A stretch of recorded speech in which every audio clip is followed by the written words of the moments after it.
Okay, let's go back to our text, Modes of Thought, which we are looking at in order to understand more about creativity. And I said, well, let's focus on this first bit, creative impulse and activity. But let's see. Let's start with importance and expression, and try to understand what we already discussed it, but try to understand in a bit more detail what Whitehead is doing and how he proceeds, and then try to understand what these basic factors in creative process are, that he calls importance, expression, understanding, and then goes on to ultimately to the aim of philosophy, but we're going to get there. I'd be very happy if we could get a bit of a clearer sense of what importance and expression are.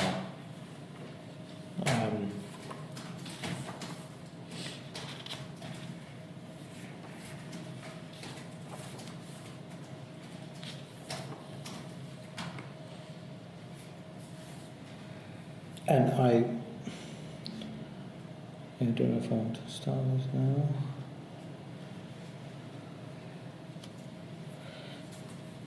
Maybe we should start with the discussion of his method, of how he approaches this. There are several remarks about method in the book. We talked about that already.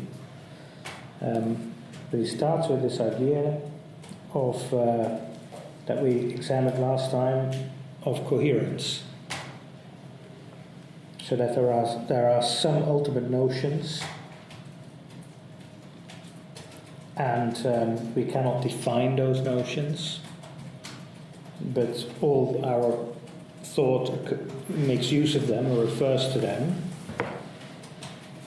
And it seems to me that here Whitehead is trying to understand creative impulse as one of those notions, in a way.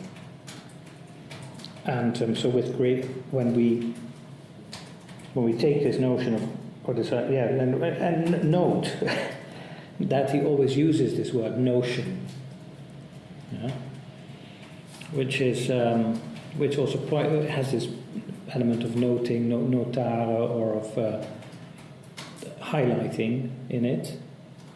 It's a very vague notion, It's not. We talk about Whitehead, you notice after a while that you start to use this word notion all the time. It's not a concept. It's not an idea. If we take those words in their very specific or technical sense that, let's say, for German philosophy they've had since Kant, but also in other traditions there are very clear understandings of those words. I think, well, I don't know what you think about it, but it seems to me that Whitehead tries to deliberately avoid making these kinds of technical distinctions at this stage. He wants to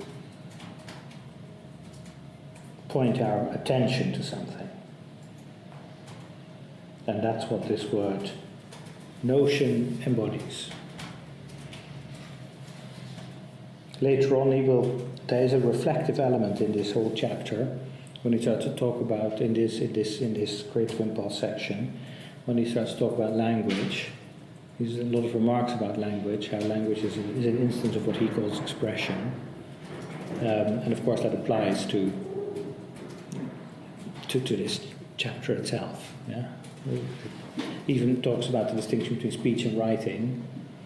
This is a written text. So what he says about writing applies to what goes on here. So we can look at that later on.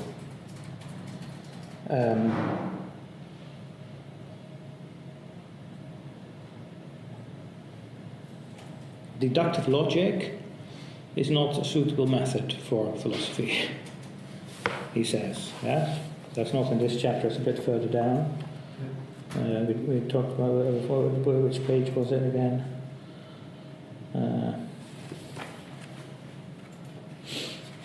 Gonna put somewhere.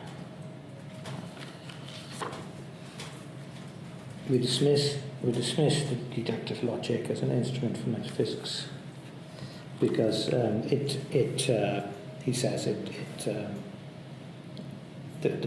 the moment you say the word proof or demonstration, the word half-heartedness comes into mind. Anything that requires a demonstration is based on certain self-evident principles, and these self-evident principles are not the subject of demonstration, as everyone has said since Aristotle, as it were. And therefore, what we are talking about here when we're doing metaphysics is that this generalized scheme of interpretation is something that cannot rely on logical argument to get there. Of course, we have to. So he does say, our philosophical theory has got to be logically consistent. If there's a logical inconsistency, that can only be an indication of a prior mistake and not of some deep truth that is being exhibited. But the method by which we engage in this kind of speculative thinking is not that of logical analysis. So that leads us to the question, where do we get these notions then? And could they be different than the ones that, for example, he proposes? And it seems to me that Whitehead's point is that yes, they could, and an invitation to develop different ones. So there's no attempt, even, I think, in Whitehead's philosophy to come to a conclusive statement. He somewhere says, I think at the beginnings, so it says that truth and false narrow human mind, human thought. Narrow, or what did you say? So, for example, he says the great advances in thought are often the results of fortunate errors. Yeah, exactly. So it's a totally experimental attitude. We just start somewhere, and we start with something in daily life, and we see how far we get. And that's what he calls speculative generalization. He says the simple-minded use of the notions, right or wrong, is one of the chief obstacles to the progress of understanding. Yeah, exactly.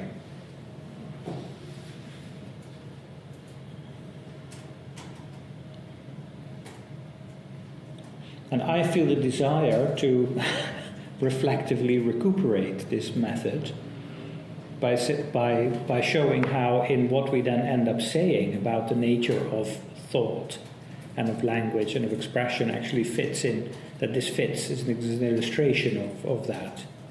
The philosophy is an illustration of itself, and that's one of the strong points that it's got going for itself. He argues against morality. Yeah. Because morality can be one for everyone over centuries, and it's much like Nietzsche. That's right. So it's very Nietzschean streak. Yeah. You get reality that's in flux. Yeah. So things are changing. It's not like the world in itself, or a constant entity. That's one way of explaining perspectivism in Nietzsche, because there is nothing fixed to compare it with. Yeah. You have a perspective after perspective after perspective. There is certainly a strong connection at a deep conceptual level between Nietzsche and Whitehead. Yeah, I agree with that. But there are also differences, and we saw one of them already mentioned in David Hall's article, which was about Taoism and Whitehead, where he also mentions Nietzsche, and he says in Nietzsche there is these entities, these force centers, are concentrations of will to power. An individual existent is a will to power, and then he says. In Taoism, you also have this idea of a hyper-chaos. There isn't an overarching structure of meaning, but there's this individual existence, insistent particularity, but this insistent particularity is creative, is creativity rather than power. Creativity rather than power. And Hall suggests that is the same with Whitehead. So there are all these elements of this lack of a basic fixed structure, something absolute that we can access, is there. But the way he views the process of actualization is different, maybe. Yeah, depends, of course, on how you interpret the will to power in Nietzsche. Certainly, his notion of the Superman is, I think, very often misunderstood. So, as many people have argued, it's not somebody who enforces his will or his power on the others, but is somebody who doesn't need the suffering of the other to feel good. Yeah, the Superman is somebody who is able to let the other be. Bernard Lichtenstein, in his book on the formation in Nietzsche, he talks about the will to power being creative, because the will to power means you have a task and you get over it. Yeah. And you solved it, you get over it, you impose, the power is in this dominating the problem you have it. So it's always, this is a creative, always a process. The power is the overcoming. Yeah, overcoming, exactly. Yeah, exactly. So vom Weg der Schaffenden, on the path of the creative man or creative person in Zarathustra says this. Yeah? So Zarathustra says, "I love those who create above themselves and perish in the process." Yeah. And that's exactly a description, of course, of Whitehead. Yeah, that's the occasion. That does that all the time. Yeah, it's a little Superman everywhere. Yeah. Nietzsche would probably say that Whitehead tries to make this into a democratic thing. It isn't. Yeah, exactly. That goes back to something I was thinking about. Is something you said a couple of sessions ago, that the notion of creativity that Whitehead deals with, and that I've also tried to highlight in Taoism, is a generalized notion of creativity as almost a description of what it means to be. Yeah. Whereas you said, yes, but creativity is the genius, or is the religious, and there's definitely in that sense there is a real difference. Yeah? But in terms of we'll talk about morality in a little bit, but I want to approach it from this notion of importance rather than just on its own terms, because there are two important aspects there that I think need to be discussed. But you can ask yourself, what is the sort of ethos or ethic that comes out of this? And I think that is one that is very, in certain aspects, very close to Nietzsche's. Yeah. And people have pointed that out. It's not something that has to be noticed. Well, he talks about harmony and density and things like that. So you could say that morality, if reality is changing, is like descending and hiding it. Yeah. So there is a morality to match each people. Yeah, each people has or maybe even each individual person has their own perfection, their own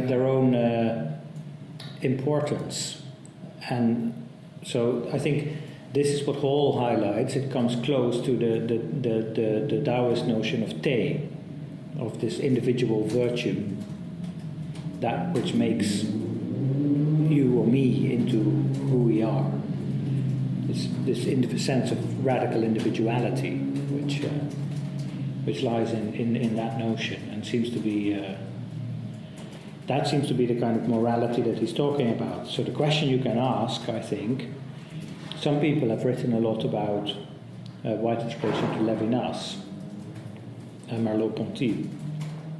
But you can ask this question if in Whitehead's notion of the ethical moment, there is actually the element of the recognition of the other as other, if that plays a role at all, or not. Yeah?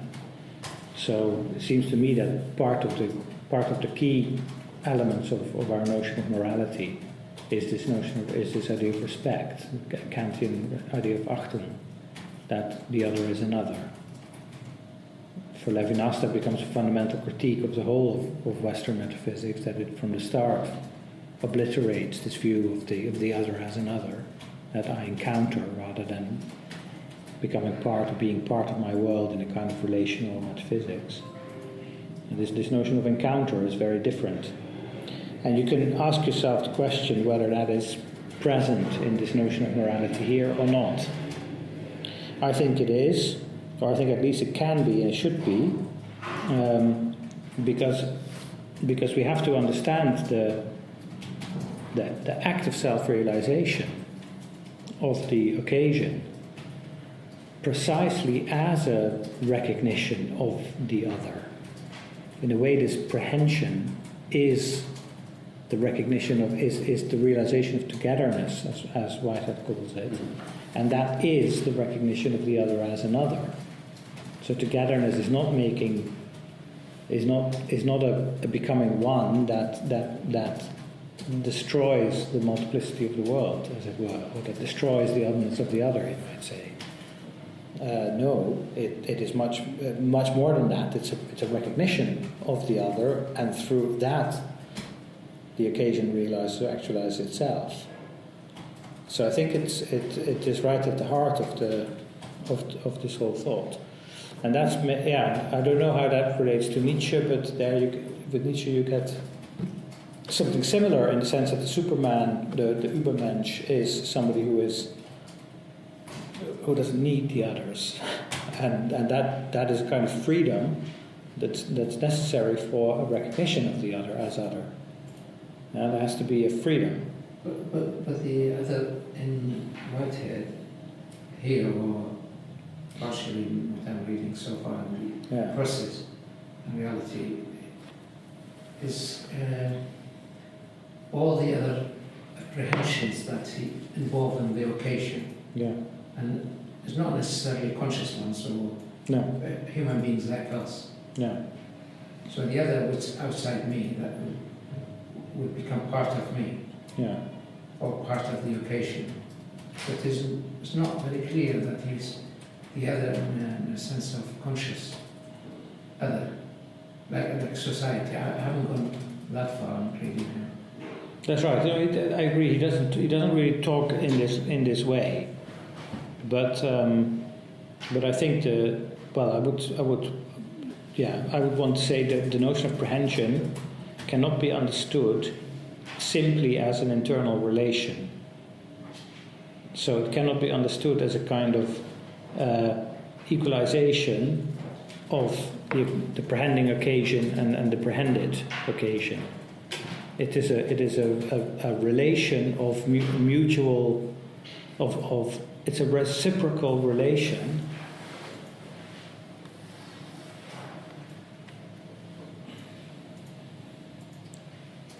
You see, in Leibniz, so one way to think about it in terms of the relation between the monads and Leibniz, that is a relation of representation.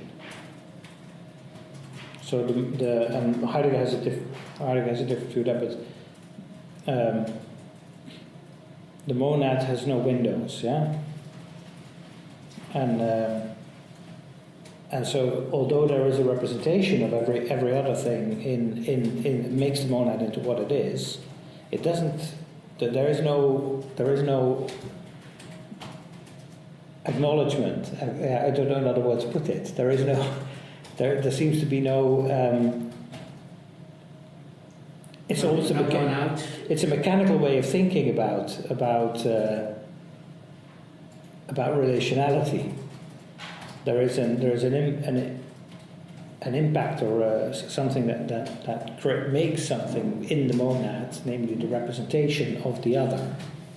Yes, I'm never really sure about that, because the monad has this representation of everything else outside, but that is the monad. Yeah, that's right. Yeah. So the monad's identity is filled with all everything that is outside. That's right, yeah. That's right. So Heidegger says... there's a unity there as well. Yeah, that's true. That's right. No, I agree. It's a very important point, yeah. That's why Heidegger says, Leibniz says the monad has no windows because it's all window. It's already out there, as it were, yeah. I think you have to see it in that way. I don't know if really the Leibnizian text, if he himself really manages to live up to that all the time, or if he falls back into some kind of notion of a subject-object relation, because that's what Heidegger is talking about, so overcoming the subject-object distinction. And that's also at play here.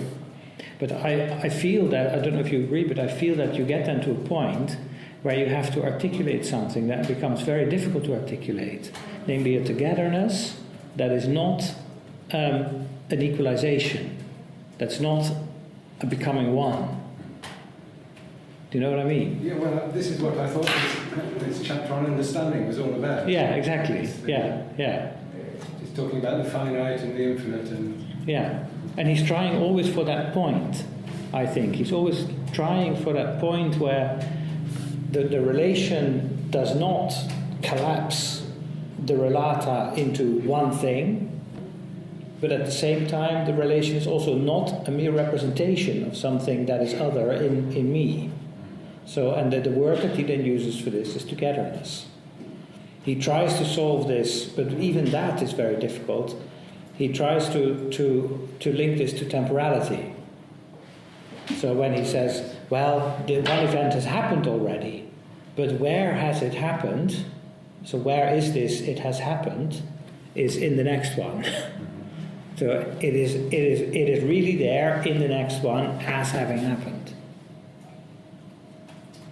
But that, do you see what I mean? Yes. Yeah, but that only makes sense if that doesn't presuppose a kind of thing-like existence of these events. You know, of they have to be all in that relation. And so, while it seems to explain something, I don't think it really explains something. But he makes a lot of that, and he uses that in also to link his own philosophy to physics, and to describe what he calls the extensive continuum. But he makes a distinction himself in two senses of time.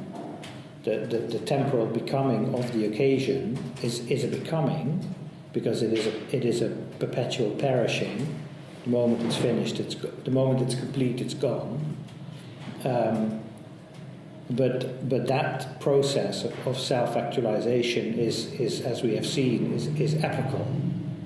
So and that means you cannot divide it into parts, only rationally. But it's one thing, and that's again the same. From my perspective, is again the same articulation problem.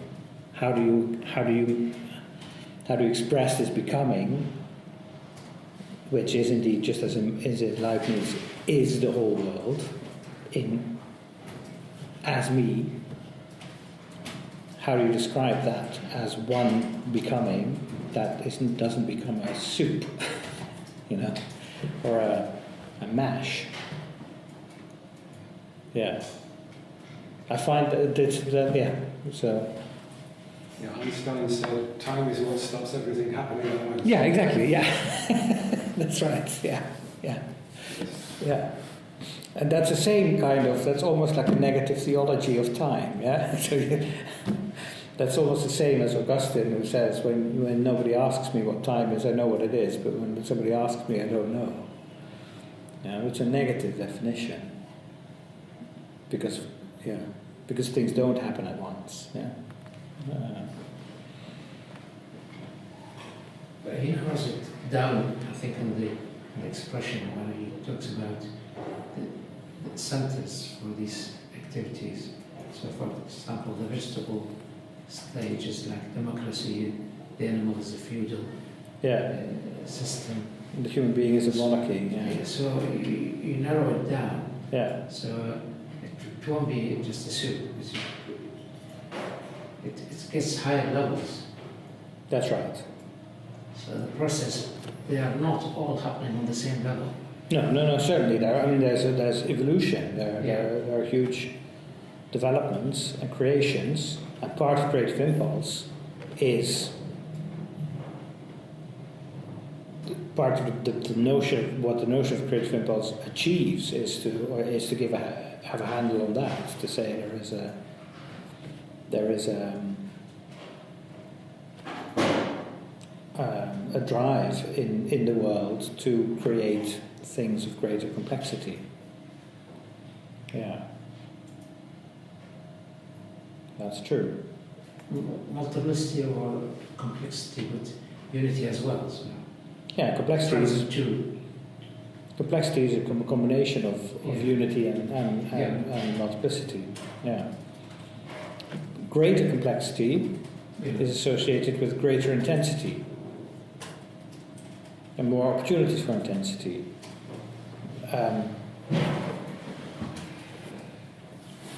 And that's where this notion of importance begins, maybe. Yeah.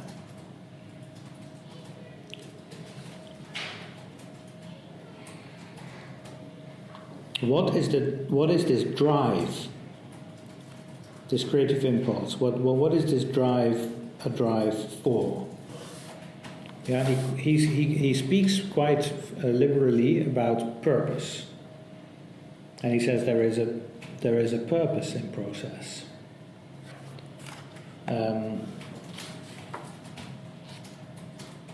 No matter what the scientists might say. Yeah.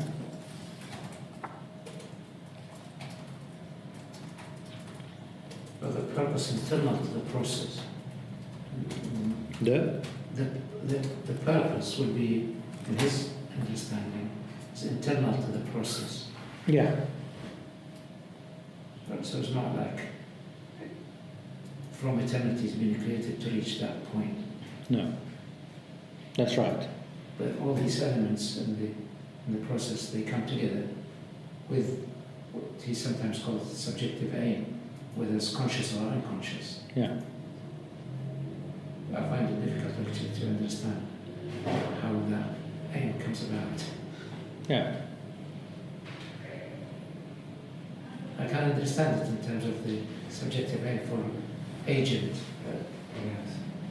I thought, I agree, it's difficult to have an idea that a process has an aim, because the process sometimes has to know somewhere where it's going. But it can have I think what Leibniz calls a striving. Yeah. You know, he knows he wants to go somewhere, he doesn't know where he wants to go, but he wants to go somewhere. Yeah. So I could understand it in that sense, but maybe it's just a question of the words that we use. That's right. I mean, rather than an aim. Yeah, I think he also comes very close here to a kind of formulation of this panpsychism, that this aim, or the drive, whatever you want to call it, he would probably say, I think, he would say something like, try to get rid of it, but try to do it without it. It's a basic notion. And Yes, you can't analyse it. Well, you can analyse a lot of things, but you come to a point, and this is this process of speculative generalization. You come to a point where there is a factor, whether you call it will or importance or X, as Schopenhauer would, yeah, or striving, as Leibniz would. There is something. You need it in the mix. You can't get it out of it. And the purpose of philosophy is to try to get as coherent a view of what it is as possible, but informed by everything that we know in a way. But it's no. The idea would be that it is one of these basic notions, and that is what importance is. Importance is precisely that. I think, well, we have to talk about how importance and aim are related, but I think with importance he tries to formulate this most general aspect. And he takes that word literally from to import. It is the bringing into.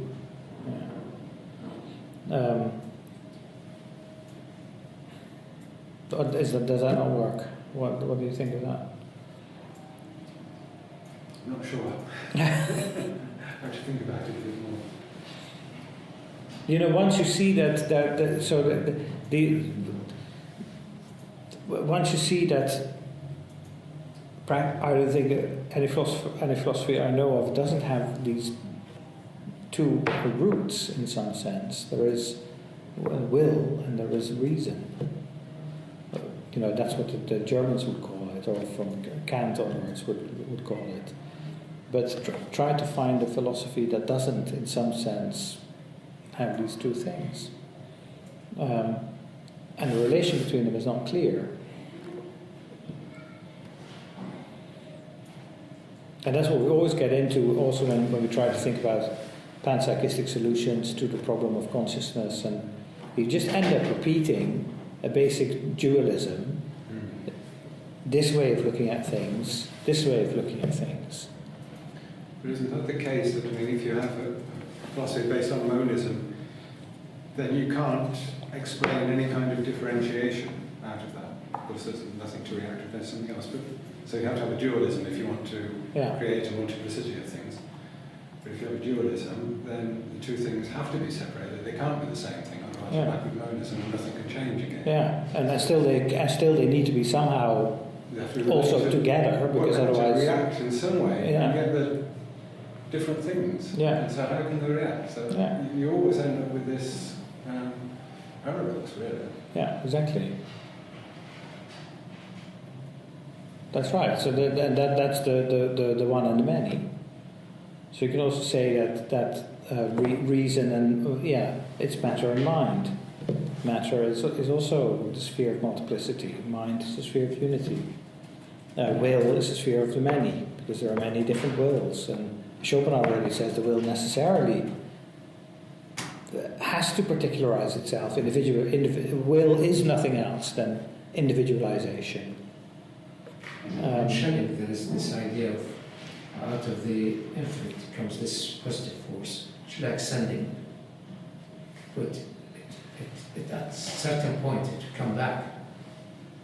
And when it comes back, at the point where there's force going out and force coming back, it's actually temporarily creates something there. Yeah. And then it goes along and something else happens like that. Because initially there is nothing apart from this infinite. So when an infinite objectifies self, it does that by this outgoing force that keeps making little things as it goes along. Yeah, it has to. Yeah. It has to. So it has, and that's why in the Vrijheidsschrift, the Schelling's freedom, the text on freedom, we get this idea that the evil is necessary. There has to be an original, an Urböses, which is an original breaking away from infinity into particularity. It necessarily has to be that way. It's the same moment. So I think it's very, it seems to me that we're here dealing with a kind of antinomy of reason almost. It has to be both, and it can't be both. So within this might give the unconscious process a subjective aim of its own by what is positive towards it and what is negative towards it. Yeah. And selects between these possibilities. But if there is an agent, then they have the possibilities conceptually worked out. At that level, you haven't got to this conceptual figuring out of aim. Yeah, that's why Whitehead tries to see it in this way. Aim is something that is given to the occasion. It's what is possible for it. Yeah. It's what is possible for it, and so it's this first phase of the concrescence. I mean, you get this, but I think the metaphysical system is in a way just a way of just articulating this point again and again. There is the story then is that there has to be this valuation of possibilities at the beginning of the concrescence, and that is given by God. And that's what's possible for it. But then there is something intrinsically subjective about the agency of the occasion. It's not God acting through the occasion. It's the occasion that's doing it. Is that drive to realization.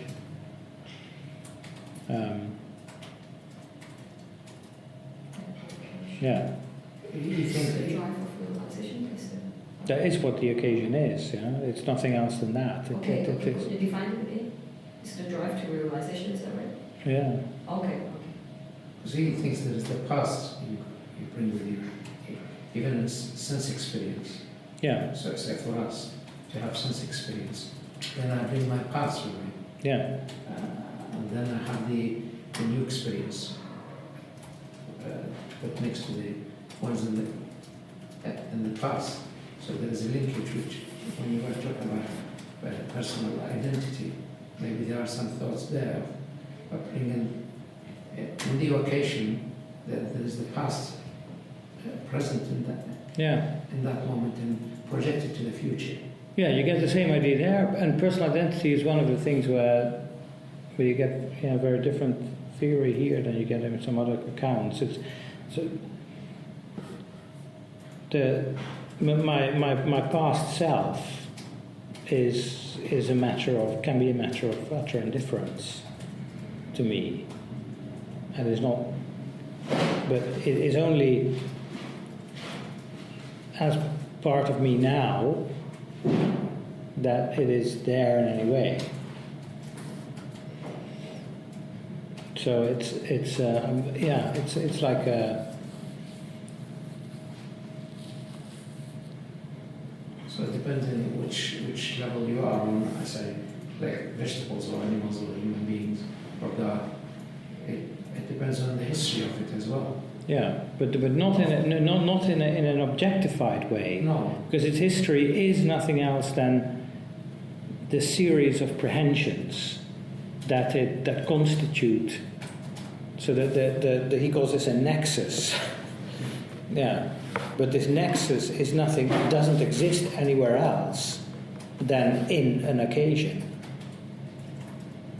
So I think there's a tendency in a lot of Whitehead interpretation to treat these nexus as somehow actualities in their own right. But of course they, on account of here I'm a Whiteheadian purist, on account of the ontological principle, only actual entities are real. It has the nexus inheres in this occasion. So the nexus that is me is only here and now, in me now, and then in the next occasion. It's not. Everything has to be somewhere, and there is no vacuous actuality. And the only place where it can be is as an actively prehended something in an occasion. So that's why personal identity. Yeah, it is like pulling. I don't know. It's like a wake in a fluid or something. Yeah. The boat travels along and it pulls the wake in its wake with it, as it were. That's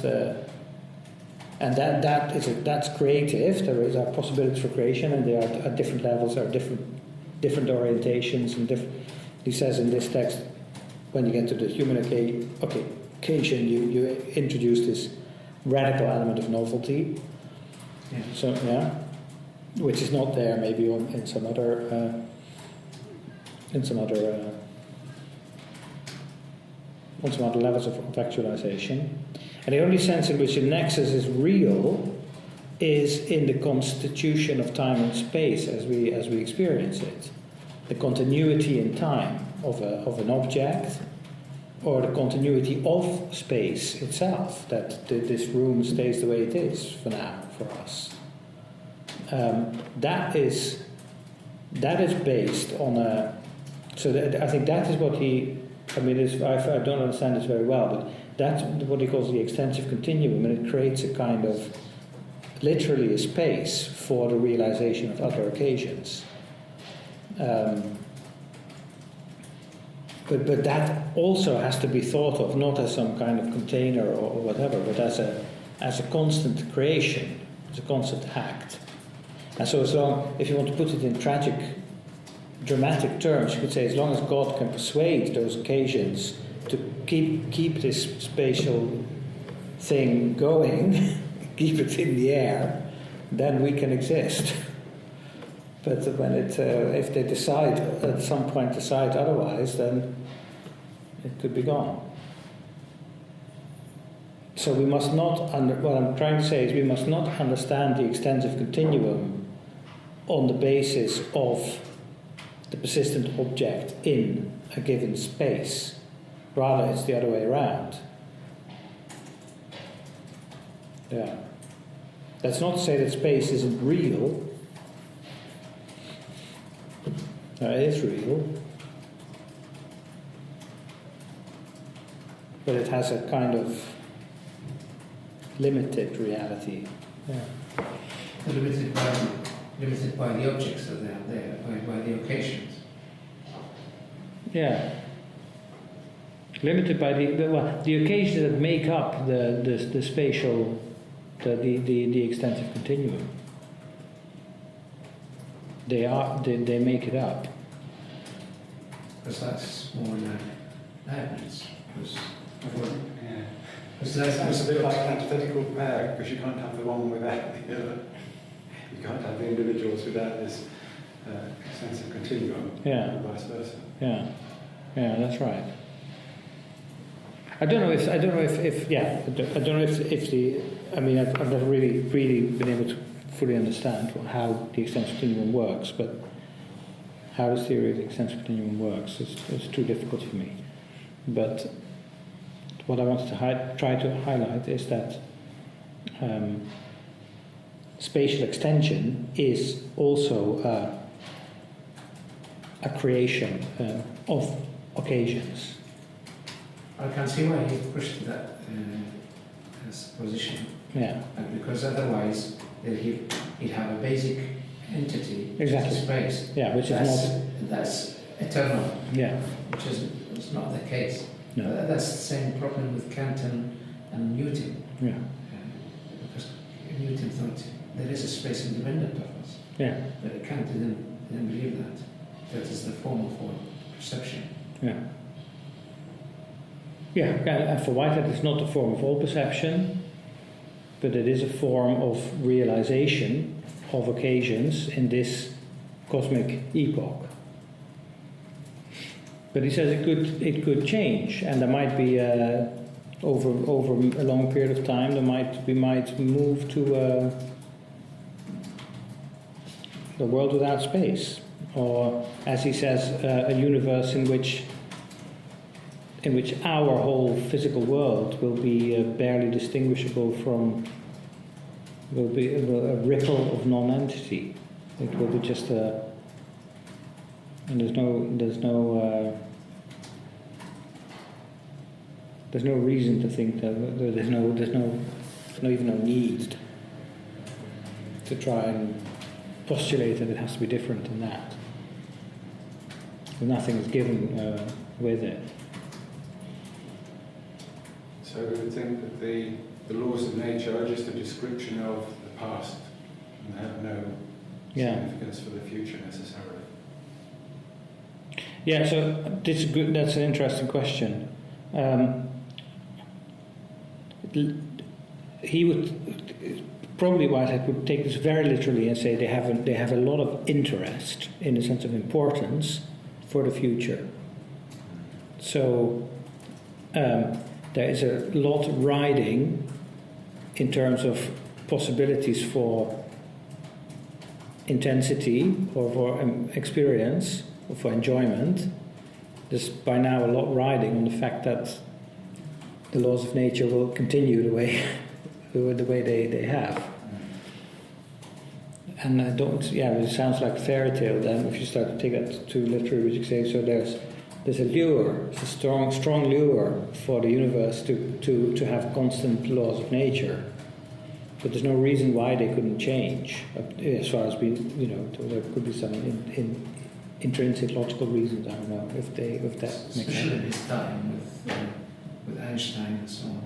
Yeah, but so I mean, and there's of course first there's the question of laws of nature in terms of what physics comes up with as its current generalizations. That's of course that's a different question maybe. He says literally that they are statistical generalizations, and these statistical generalizations might change over time. But my question, I'm not a physicist, my question would be how do you know that they might change over time? Of course, as a kind of naive question,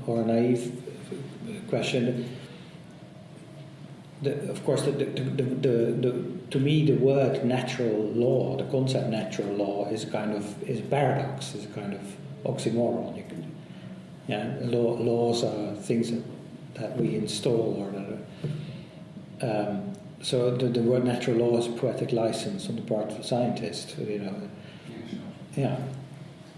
No, they do speculate that, for example, the velocity of light may have been different in the past than it is now. Yeah. That's common speculation amongst cosmologists trying to explain certain aspects of the appearance of the universe. And if they would find that saying that would explain something, then they would be happy to adopt it. Yeah. So in that sense, there's not much riding on the idea of natural law from that perspective.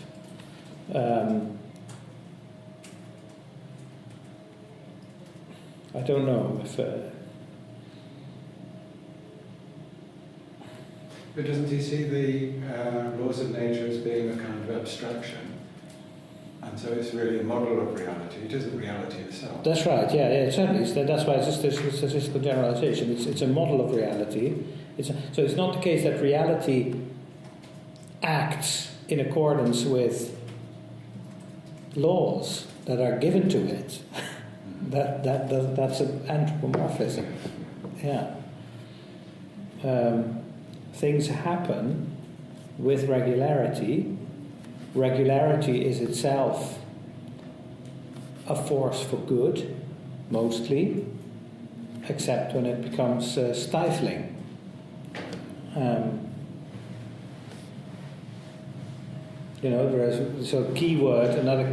Another basic notion in the speculative scheme is rhythm for Whitehead. Yeah, so there is a kind of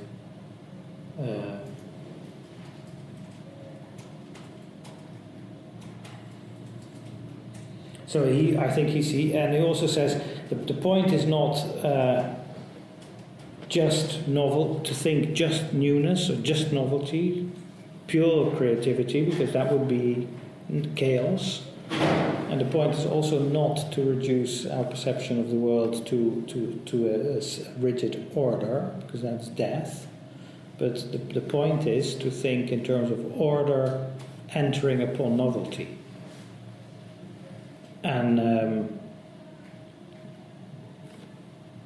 that's this moment at which in the understanding chapter, I think it is, where he contrasts aesthetics and logic. Then he sees them both as kind of orders entering upon novelty or enabling this entering upon novelty. The physical, the laws of physics, the extensive continuum, the fact that there is that we we are object in space and time, as it were, is a field of possibility, and that's why they always are. So order and triumphal novelty doesn't necessarily mean that the order has to change all the time. It means that the order has to create the possibility for novelty. And the fact, for example, that we have if you think of a painter, so you have a canvas, which is always the same. The painting's always on a canvas but then within that order, because of that order, there are all sorts of creative things possible. If you wouldn't have that basic structure of what a painting is, then you couldn't have the whole history of painting. And so, maybe by analogy, you can think of our present physical universe as in that sense a kind of framework for all the things that we get up to, and others. I don't know.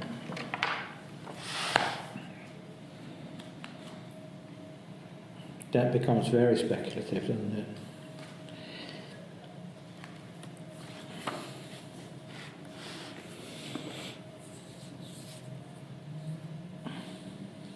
Okay, so I'm glad that we haven't moved on beyond the first sentence.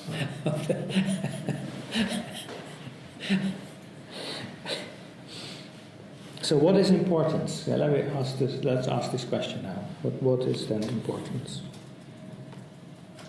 You contrast it with interest, and it seems to be also with perspective. Something becomes significant. Yeah.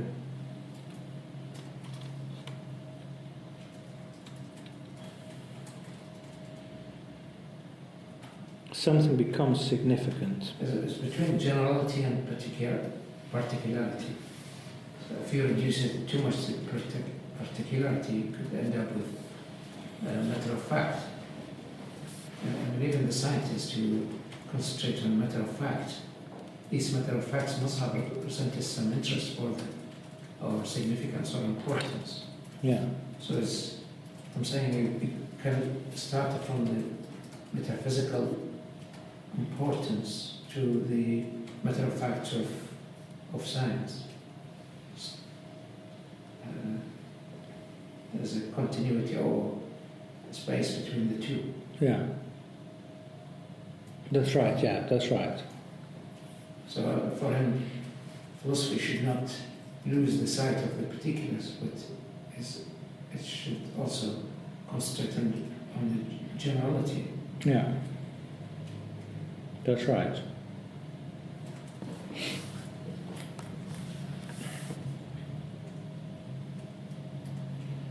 He always likes to write these historical passages, huh?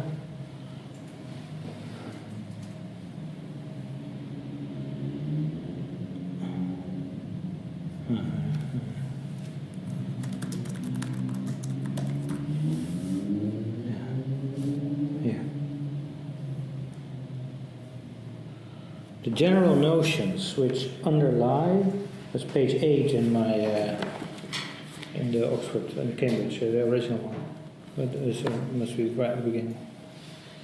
The general notions which underlie the detailed thoughts of the modern Western civilizations of Europe and America, are largely derived from the expressions of fundamental ideas bequeathed to us by the ancient world of Greeks, Semites, and Egyptians. All three sources emphasize the matter-of-fact world around us, but their emphasis of importance, as we have inherited from them, differs. From the Greeks, our inheritance has been primarily aesthetic and logical. From the Semites, it's been moral and religious. From the Egyptians, it has been practical. The Greeks bequeath enjoyment, the Semites worship, the Egyptians practical observation. Right? But this inheritance from the civilizations of the Eastern Mediterranean has its special forms. Our notion of importance as a general factor in the universe has been restricted to these forms. It is the first task of modern philosophy to conceive of importance and matter of fact in some disengagement from the mentalities of the ancient world.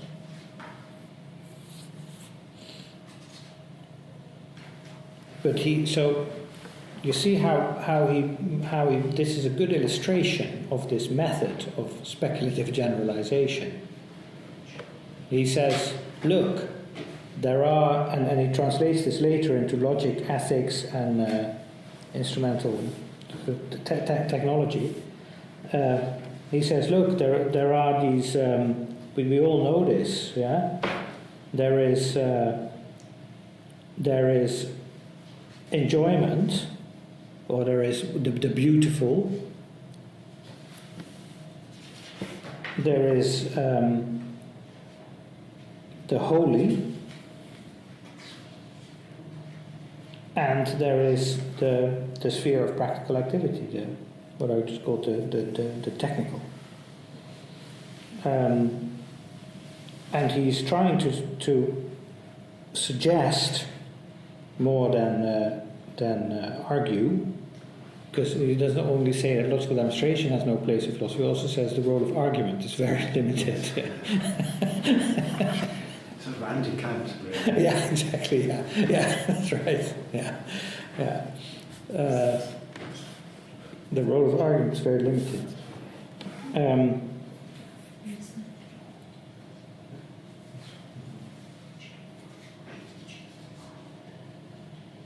Can you find it? Yeah. No, I No haven't. problem. Yes, you can.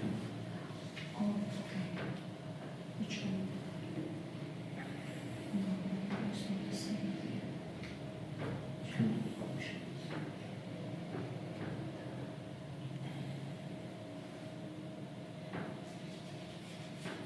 Absolutely. You can read it on the screen. Oh.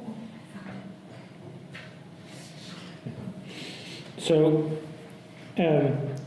and so he's starting with these things that are already there, as he also says in Prose and Reality.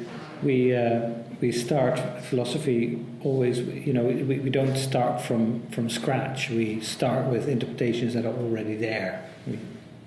So we start in medias res, as it were. But there is something that you see in all of these. In beauty, in logic, in the holy, and in the technical. And that is importance. But it cannot be, you cannot define it in terms of just say it's whatever these share, because it's more than that. But you can get a hint of it in this way. It seems to me that's how he thinks. So he says, yeah, there is this, it's ungraspable, I can't define it, I'm going to call it importance. And you see it there and there and there. And I'm trying to articulate or think about what it is. But always recognizing that is what we're doing here. We're trying to elicit, he uses these words all the time, exhibit, elicit, something that is in our awareness amid the dim recesses of our ape-like consciousness, he says in Adventures of Ideas. Of our what? Our ape-like consciousness. It seems to me that's what he's trying to say. And that's where we have to look for what importance is. Maybe.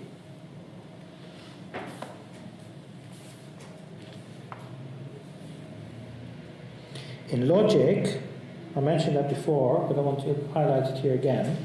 He has the same idea. He says in this late, Principia Mathematica had 3 parts, and there was going to be a 4th part on geometry, which they never wrote.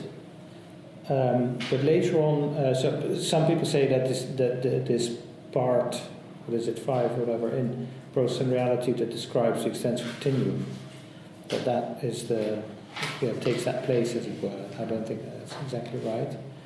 But there's also a late paper on these same questions, and there he makes this observation that that logic also begins with importance, in the sense that before you have a proposition, something has to stand out in consciousness. Something has to be suddenly there as something that can become the topic or the subject of a judgment or of a reasoning. And so he says in logic there should be this the lo and behold operator. So there should be the operator lo and behold X. And then he uses this in this paper, he uses this to show how it fits into the basic propositional logic. Lo, exclamation mark, X. That is the basic structure then of the proposition, if you want to put it like that. Yeah? And I think that is what importance becomes in the field of logic. For philosophy, he says, page 168, philosophy begins in wonder, and at the end, when the philosopher thought has done its best, the wonder remains. Yeah, exactly. Yeah, and the wonder is maybe that's right. The wonder is also is what importance is in philosophy. Yeah, that's very true. Yes.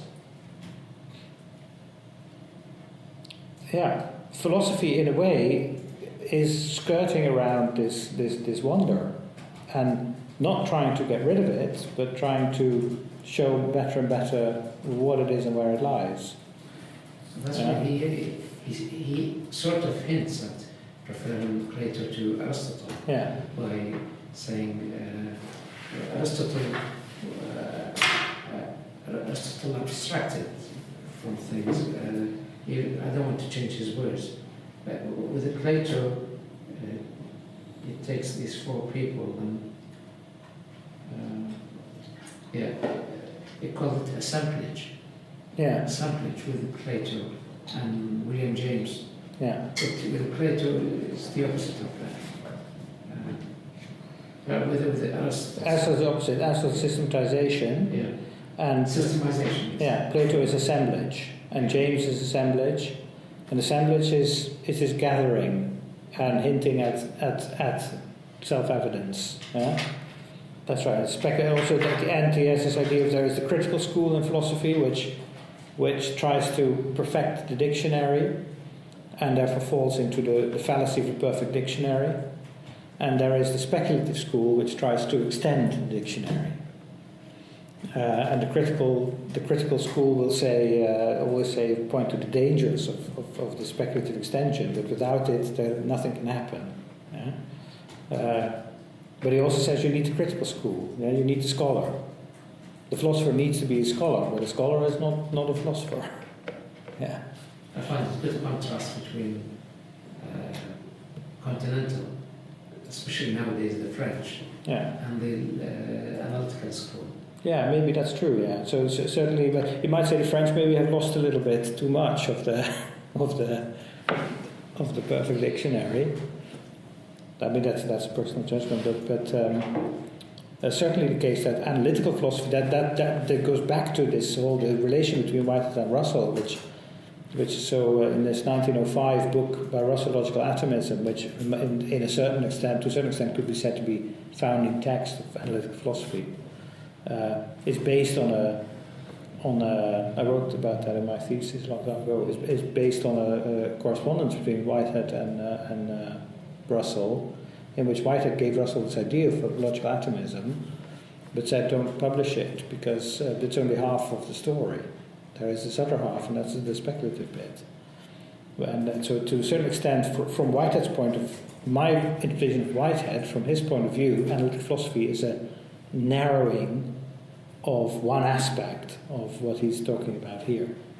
It's one mode of thought. But it is, you could say that it is one in which wonder is seen as something that is the starting point, and if you do your job well, then the wonder is gone, because then you know. Yeah? And so awe is not something that... Yeah, you could say, I mean, you know, you could say, well, if you've... You could say philosophy ends in awe as well for the analytical philosopher, because this understanding will, of course, is never complete, and you can even be in awe of the fact that you can understand so much, you know. But yeah, so we mustn't make too much of it. But I think you can certainly say that. Alan Watts, he's not a real academic philosopher, but he said a long time ago in one of his lectures that the analytic philosopher of today would or it was somebody else, and he quoted him, I don't know. He would turn up for work in a white lab coat if he could get away with it. Yeah. So I think it's quite funny.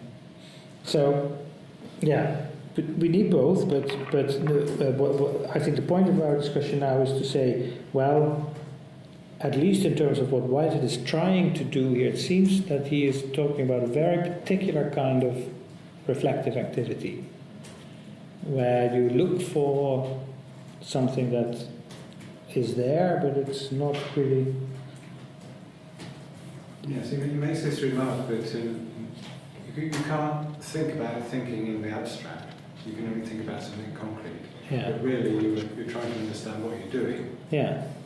But it's not really accessible to you. No, that's right. Yeah, and that's right. Yes, but you can be aware of that, as it were. Yeah. Yeah.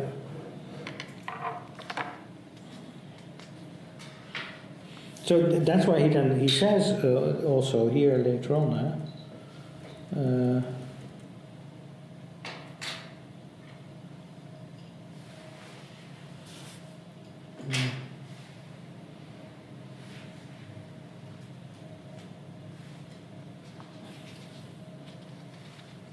Importance is a fundamental notion not to be fully explained by any reference to a finite number of other factors. That's on page 11 in my... Importance, selection, intellectual freedom are bound up together. They all involve some reference to matter of fact. Oh yeah, we have it here.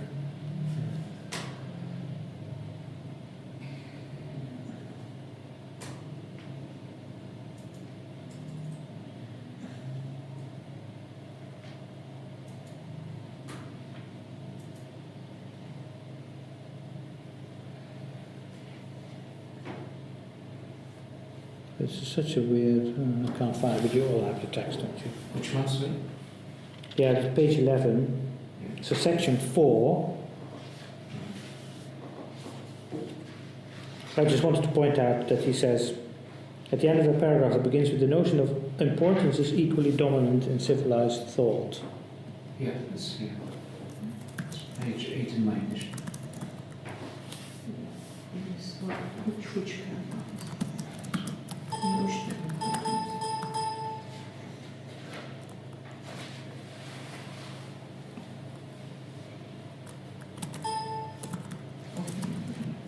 Yeah, here.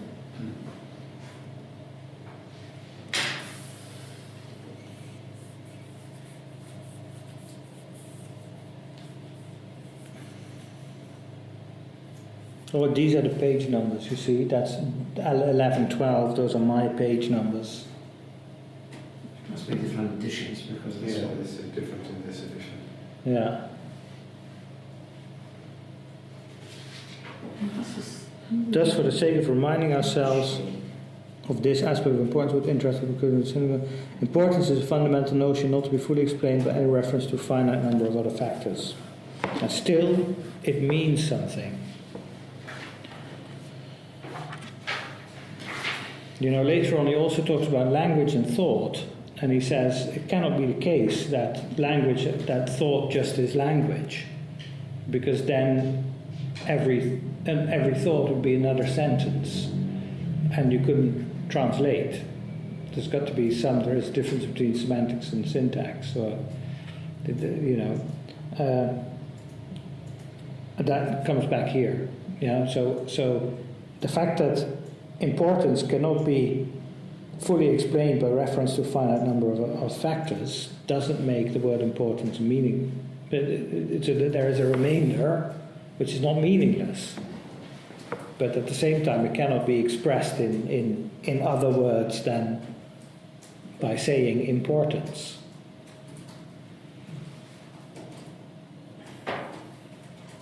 Because if you drop that remainder, it becomes just a matter of fact. Yeah, so okay, the question then becomes, so what is it then, importance? And it is what is not matter of fact. Yeah? Something else, something more. It is something more, yeah. Because, for example, you write an essay, article, or a book, you have first the conception of something almost vague. Yeah. You have interest in it. Yeah. But gradually it becomes clear. Yeah. And you can distill it at the end to something very specific. Exactly. Remember Adorno's remark, life cannot be, life always has to be more than life. It has to be more than what it is for it to be what it is. Yeah. So that's what that, yeah. Look at,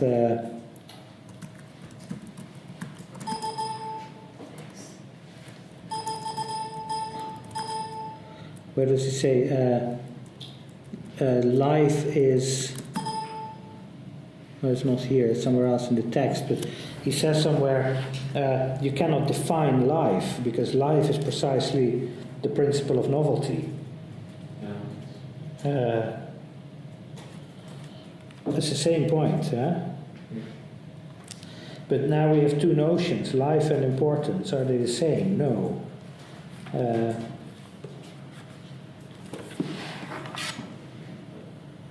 Once you start to talk about importance, you will want to talk about life. But something remains undefined in importance that cannot be expressed by reference to life or any other. And so it is, but then you turn the clock and you speak from the point of view of this notion of life, and then you get the same thing. You need importance to talk about life, but there's something in life that resists articulation in other terms, and yet you need it.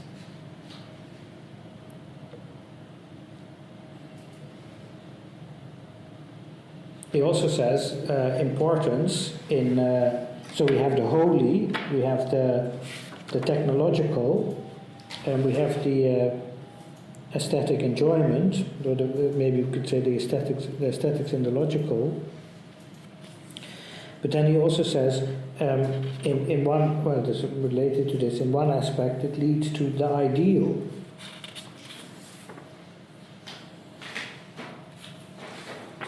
So our notion of, let's say, if we use it as critical principle in philosophical interpretation, we can say Plato's attempt to, part of the theory of ideas is an articulation of importance.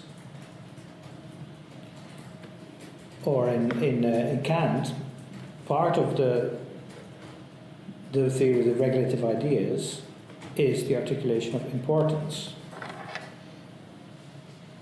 Both of those are, for Whitehead, if you take them literally as it were, under the suffer from the fallacy of misplaced concreteness, that you try to assign a concrete existent or to this factor that is much more diffuse and much more widespread than only that particular form that it takes. That's a problem with the whole history of philosophy in a way. It's a problem, but you know this tendency to, that's what he calls substance thinking, or that's the other of process, is the idea that these elements have to be localized in actualities that simply exist for themselves in some sense or other. it's a reification in a way. Whereas philosophy, he says the purpose of philosophy, the point of philosophy is to avoid the fallacy of misplaced concreteness. And it's very closely related, that idea, to this notion of eliciting self-evidence, or eliciting, exhibiting these coherent notions. They are not, the speculative philosophy is not the construction of a theory that would then capture all of this, but is in a constant critical, self-critical, reflexive attitude towards this tendency to explain the concrete in terms of some sort of structure of forms that makes it up, the fallacy of misplaced concreteness.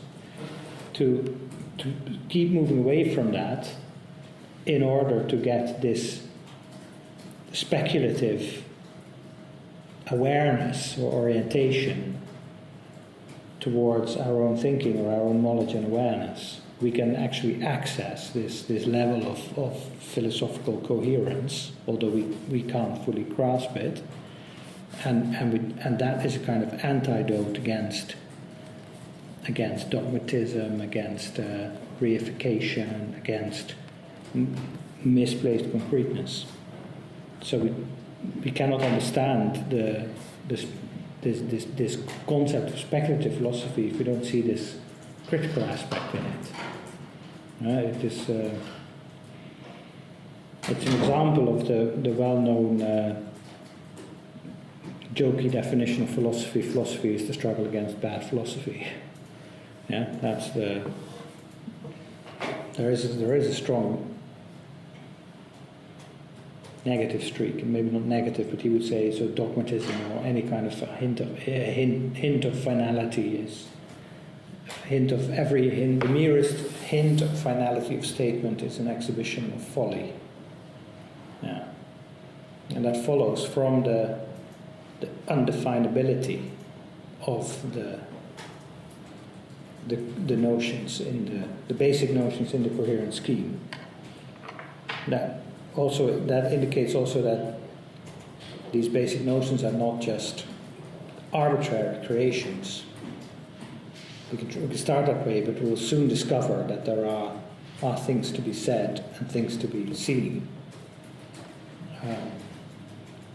Like this notion of importance. The idea is that however you want to think about it, but there is something there that doesn't go away. That's perhaps the most consequential notion of reality that's in. That's here. Reality is somehow doesn't go away, no matter how you think about it. So if you have this system, any philosophical system as a system, say for example in the German tradition, post-Kantian, the Germans were well known for a system buildings. Yeah, no, I don't think so, no. I mean, there is a system. He sometimes calls it an open system, but well, how would you understand the notion of system? Well, what is a system? A system is to take like a foundation. I thought it could be selected initially as arbitrary, but then you build the whole system which is consistent or coherent. If it is coherent, then it's proof of the starting point, which is we find in Hegel and Fichte and Hegel. We find with Fichte starting from the I, Hegel logic being a nothing, and then end up building the whole system and seems to fit together or hang together. This is the system.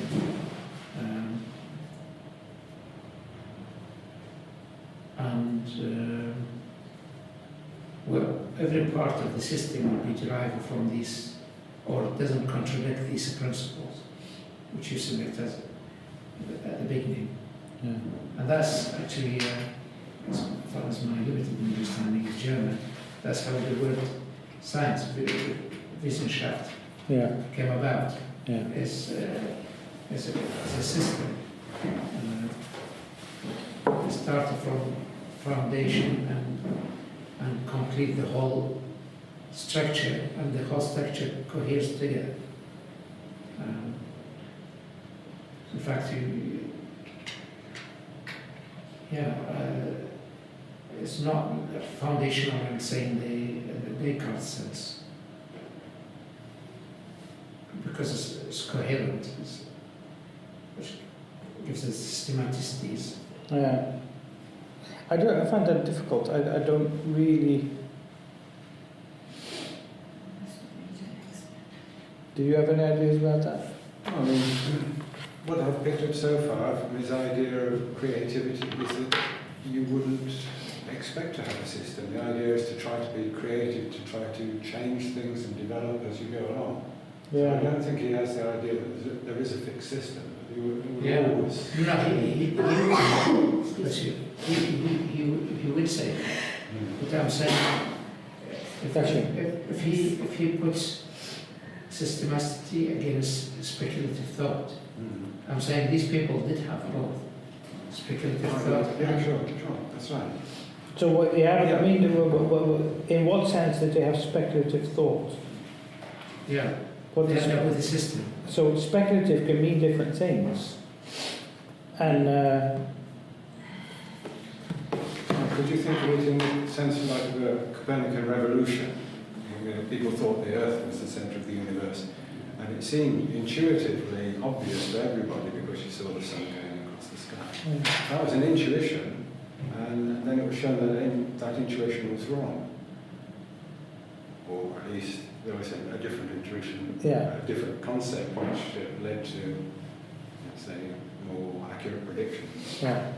So I got the impression that he thought you had to have these creative episodes, and then you can try to systematise within that. We should always be awake to the possibility of having another revolution and making an advance in some way. Yeah, that's certainly there. Yeah. So speculation means this transgressive moment. Yeah?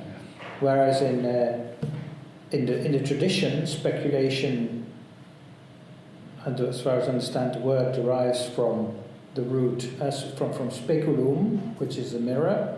So it's a mirroring of the whole world. But it's also but that's an interpretation that Augustine, I think, already gives of this word, or certainly Aquinas. But speculari as a verb means to look out over. You know, to stand on top of a tower and look out over the landscape, that's speculari. So speculative in terms of, I think in the way in which you find it in German idealism, is much more that aspect of getting it all into view. And of course for Hegel, he goes very far in that, and he says, but that has to mean all, so everything. So also, you know, that's where the dialectic then comes in. The infinite has to go through its own denial in the finite, and therefore the speculative proposition is the proposition. The speculative proposition is different from the logical proposition, the normal judgment, in that it holds apart the subject and the predicate, but also thinks the unity of them. So the speculative proposition in Hegel is a kind of is in that sense is transgressive, and its language is doing more than it actually can, in a way. And that's different. That's related, but it's different from how Whitehead uses the word speculative, because I think that's much more about what you said, this creative advance. Yeah. Trying out something, or let's speculate. What if it's like this? Yeah. Which kind of thing that Kant didn't like. That could be exactly the kind of thing that Kant said we should definitely not do. Yeah, but it is based. So that I try to make that distinction. It's not. He doesn't call it hypothesizing, although he does use the word hypothesis. But it's different from the scientific method. It's not exactly the same. But because you do try to get. That's why it's philosophy. Maybe you try to get. You go into the opposite direction, as it were, from science. You try to get to this level of, which is not really linguistic. You try to articulate in language something that's not really linguistic, which is this sphere of self-evidence. And that makes it also very difficult. And so that makes it very difficult to argue with. So there aren't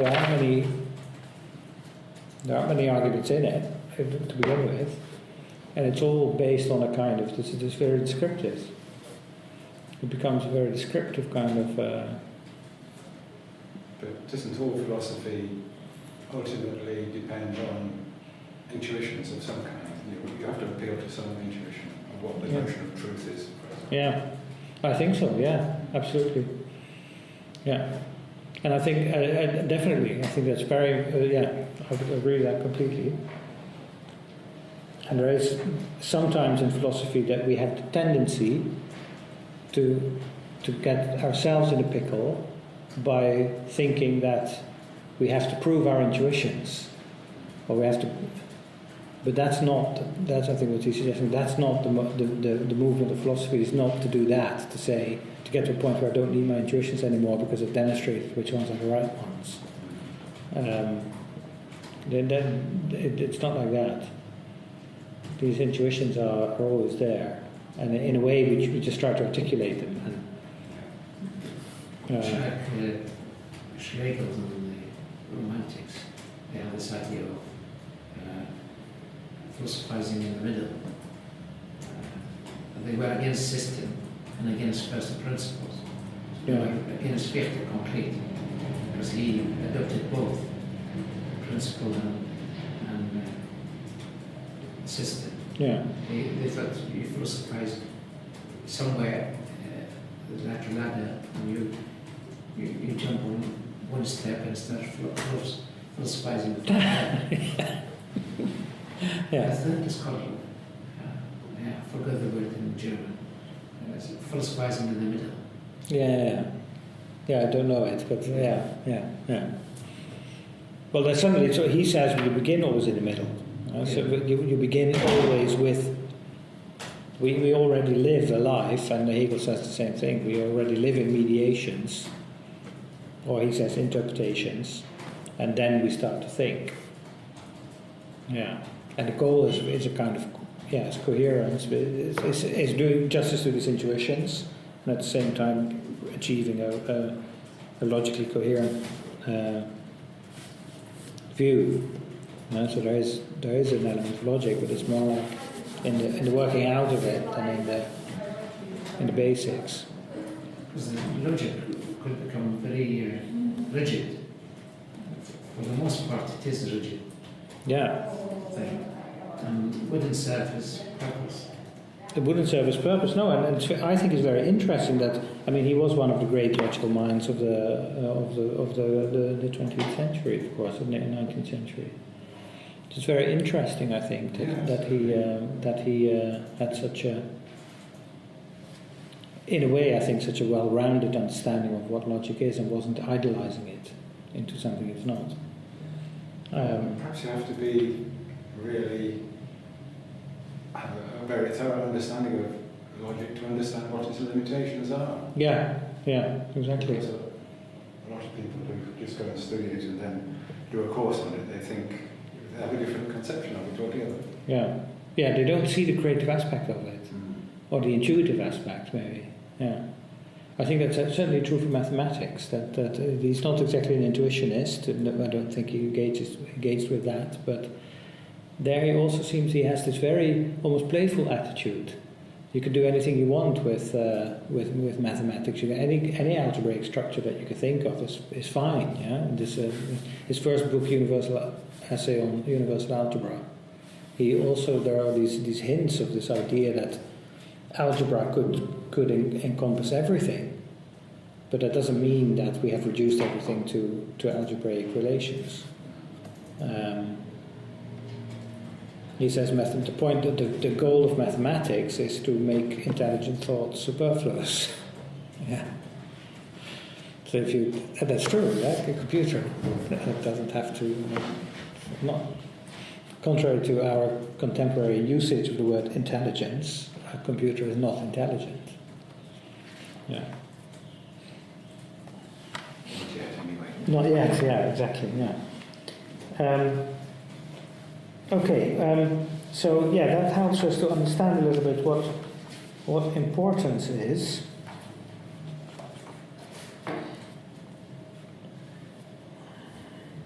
It is that sense of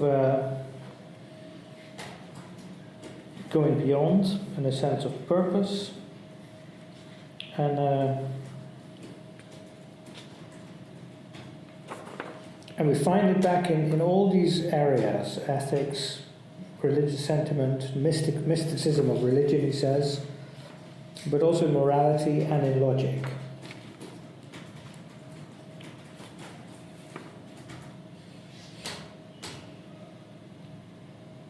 Yeah, it's his description of karma.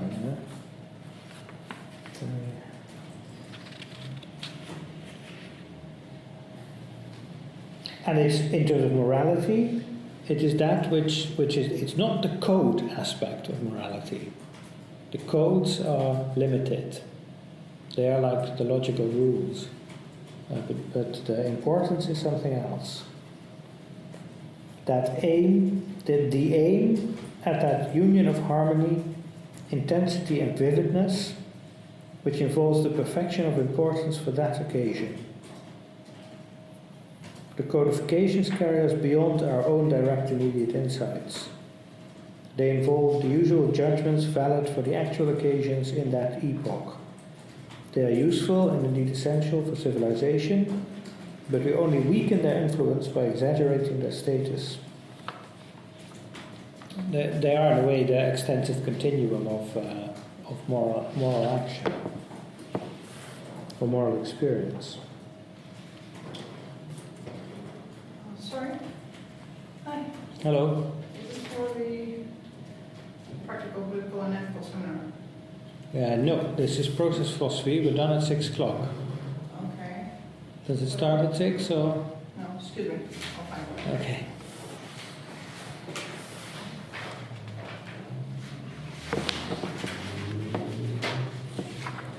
And there is an idea that in terms of creative impulse, we have to use this notion of importance to understand it.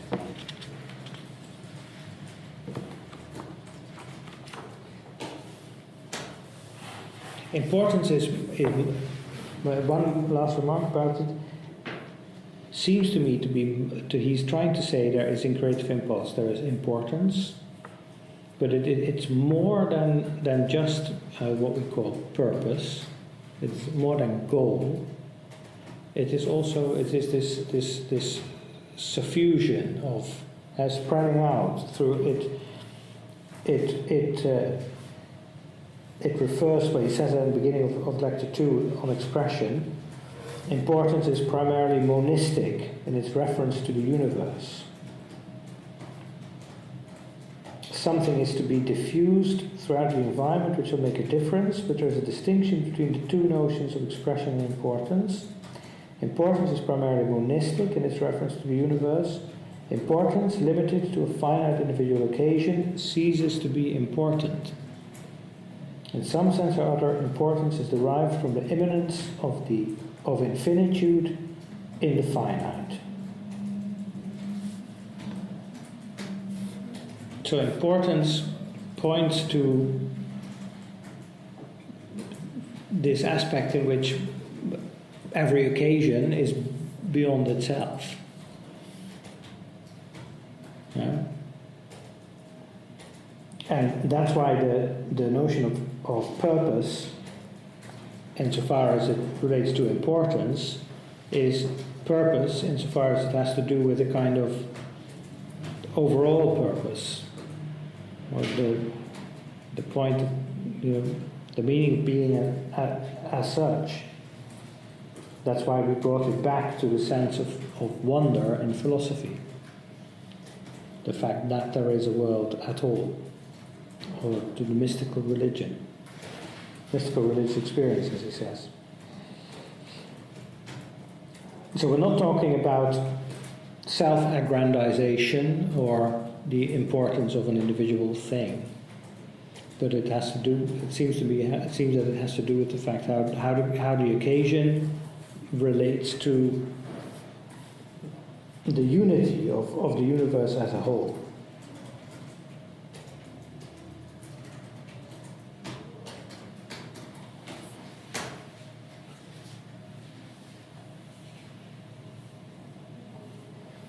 We can maybe think of a work of art to link that to creativity. If we think of a late portrait of Rembrandt, something like that, I don't know how you feel about it, but I would say that is maybe that is a good example of an occasion. That's also an occasion that has great importance, in the sense of, not in the sense of that it's an important big thing or something, but in the sense of how it shows the immanence of infinitude in the finite. If you look at the late portraits of Rembrandt, the person you see there is purely finite. This man in old age, with everything about it, but at the same time that expresses a generality, or that's the wrong word, in a relation to something infinite, to a oneness in the universe that's unmistakable, and that surpasses every attempt to articulate it. Maybe you can say that has something to do with the greatness of these portraits. Yeah?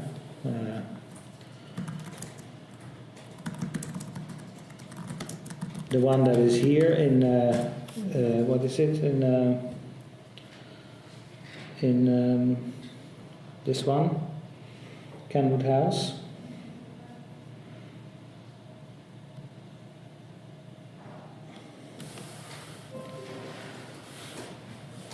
It doesn't really come across here very well, but I think it is an amazing portrait if you just consider how this person looks at you, which is a mirror. He looks into a mirror, of course, because it's a self-portrait. He's looking at himself, but he's also looking at you.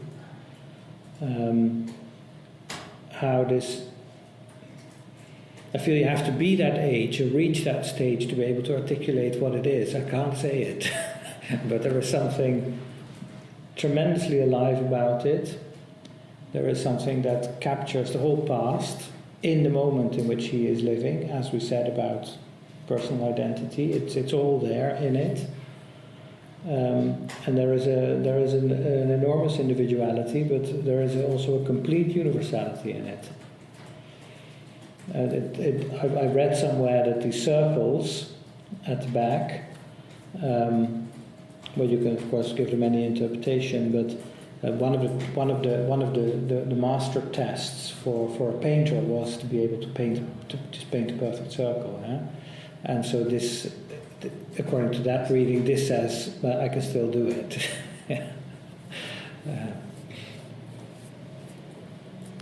I think that might, I don't know, but maybe that begins to, maybe the word importance is also a difficult word, because, and he says it himself, when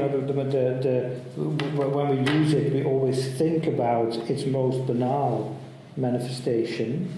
This is an important person, or that's an important event, or something like that. But that's not at all what he is talking about. And that's, of course, also not at all why this is a masterly painting. Yeah. Yeah, but that's relevant, because say this man so and so, with all the descriptions you gave, that is to link the general with the particular. Yeah. That's this particular man. Yeah. But there are all these other predicates you added to him that they were general. Yeah. So it captures something of the individual. The more predicates possibly it gets, the more generality it gets, and the more significant and the more important. Yeah, that's right. Yeah. I tend to think there's a difference between general and universal. But I don't know. Whitehead certainly likes the word general. We were taught very much to be very cautious about the word general. Well, when he talks about eternal objects, he seems to use universals there. Yeah. So the universal may be more towards concepts or conceptual, where general could be the scope of things. I think that's right. And in that sense, we're having here to do with the relation of a finite, in his language, a finite occasion in its universal dimension. Yeah. And so that we see how completely beyond the Leibnizian language of the mirroring of the universe, or we are in this painting. That does not seem to me to be an adequate way of explaining how there is a relation between the infinite and the finite in a painting like this.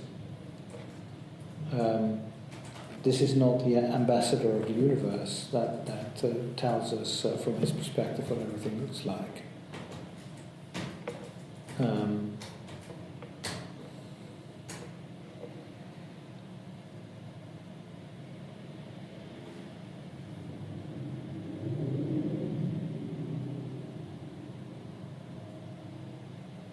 Yeah, but that's right.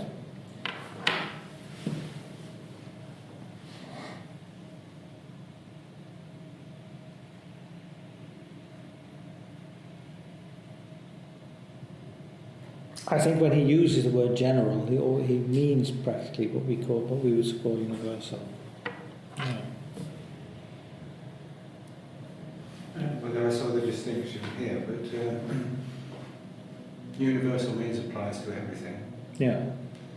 And general means applies to everything in a certain category. Yeah, exactly. All grass is green is a general thing, but greenness isn't universal because there are things that aren't green. That's one distinction I was aware of. I don't know whether I got that from Whitehead or somewhere else. General means applies across a certain category or a genus. Yeah, generic. Therefore, also has the connotation of abstract. Whereas universal, so the concrete universal in Hegel, universal means literally The universe, everything in the that. universe. What is the universe? Is that which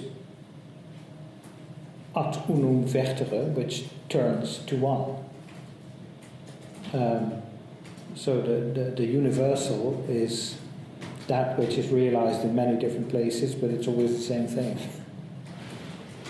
Yeah, and in that sense, the universe is well in our common day everyday use of the word the universe, we mean by it the collection of everything there is, not even necessarily under the aspect of its unity. We can make the universe is just the universe of. When Stephen Hawking uses the word universe, he thinks of a whole bunch of stuff. Yeah. Whereas the universal in the universals in philosophy is as really existing. Whatever it is in concepts, in reality it corresponds to concepts.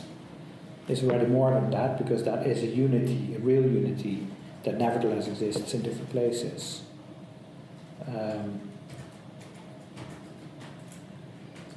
But universal we can use universal in yet another sense, where it means the aspect of the world under which it is a unity. And in that sense, this is universal and not generic.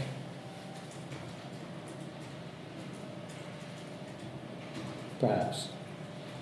When Whitehead talks about eternal objects, we have to perform the same movement as we did with respect to the holy and the technical and the beautiful and the logical and importance.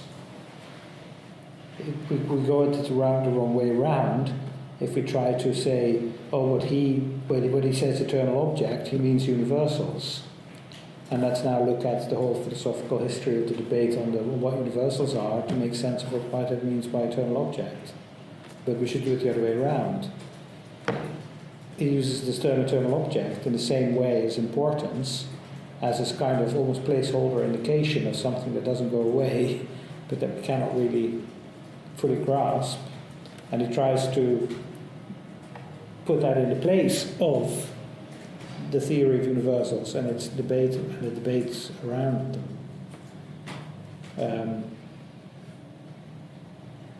But this is a topic that the Whiteheadians love to talk about, because it seems so much at odds with his whole process philosophy to say, yes, but then, well, there are these eternal objects that inform everything. But we can't go into that now. I think the beginning of thinking about what he means by eternal objects is to, if you want to put it in terms of something else to give access to it, is Gestalt. It's the notion of a form that has to be apprehended as a whole in order to see what it is, and it can be realized in different ways, in different situations. And that's not exactly the same as a universal. Okay, it's 6 o'clock. We're going to stop. So that was our discussion of Whitehead. And basically what I wanted to say was, when we think about creativity, we can, by thinking about this, we can get a bit more articulation in what creativity or creative impulse is. And we've seen basically these two notions now of importance and expression. We haven't talked about expression that much, but hardly any at all. But we have shown how with Whitehead there is a philosophical articulation of creativity is possible under certain conditions. So yeah, that's that. And then for next time, that's our last session. So we have one more session. We have a whole lot of literature on the list that we haven't really looked at. But I thought it might be interesting, as in terms of pre-reading, to continue a little bit with this aesthetic dimension, because that's also come already when we talked about Taoism and Whitehead in Hall's paper. There was a whole section on Chinese painting. So I thought it might be interesting to look at Adorno's essays on jazz from the perspective of creativity, spontaneity, and process. It's a very different kettle of fish than what we've had so far, but it talks about the ideas of spontaneity and creativity process from a more critical perspective. And they've become very, very famous, these essays, because Adorno didn't like jazz and didn't understand it, and it's always sort of thrown at him that he wrote these because they're so very nasty essays. Yeah. He calls jazz slave music, so that indicates what he held of it as an expression of culture, and how he was critical of a certain kind of reification or celebration, you might say, of a particular view of creativity and spontaneity, that, according to him, was more a sign of unfreedom than a sign of freedom. And so it will allow us to talk about the relation between creativity and freedom, and also to bring it into the context of let's say, more culturally oriented philosophy. But I'll send them to you in an email, and then we can use that as pre-reading for our final discussion. Yeah? Good. Okay. That's similar to Herman Hesse reflections on jazz. Oh, I didn't know. Stephen Wolf, a very long time ago, and we jokes there's something of the Negro blood in it, and he says why America has this vitality, and Europe doesn't have this, because Europe is getting old. Yeah. Oh, so he's in a positive light. Yeah, that's nice. Yeah. This is the positive light. Yeah. I have actually the novel. I'll go through it again. I think we have to bear in mind, we'll listen to a few fragments, but Adorno knew, the kind of jazz that he knew was this mass-produced German big band imitation of certain big band jazz in America that was also already quite commercialized. You have to bear that in mind. But at the same time, he talks a lot about improvisation here. And that would be an important concept to also bring into the discussion. Yeah.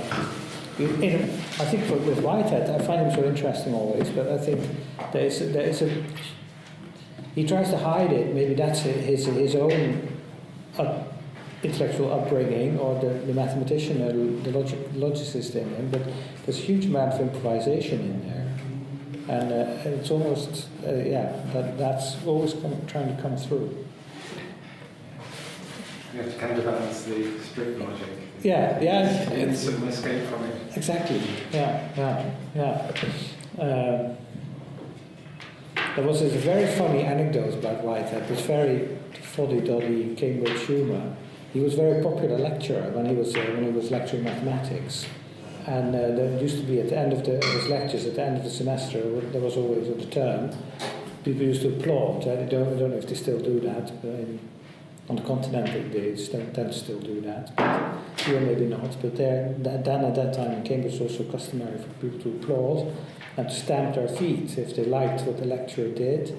And one of the anecdotes is that Whitehead's last lecture was a great success, and the students started to clap and stamp their feet, and that was on the first floor, and there was also a seminar going on in the room behind it.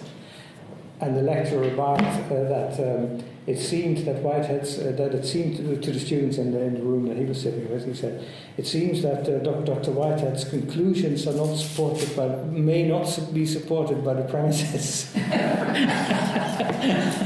That's really good. Yeah.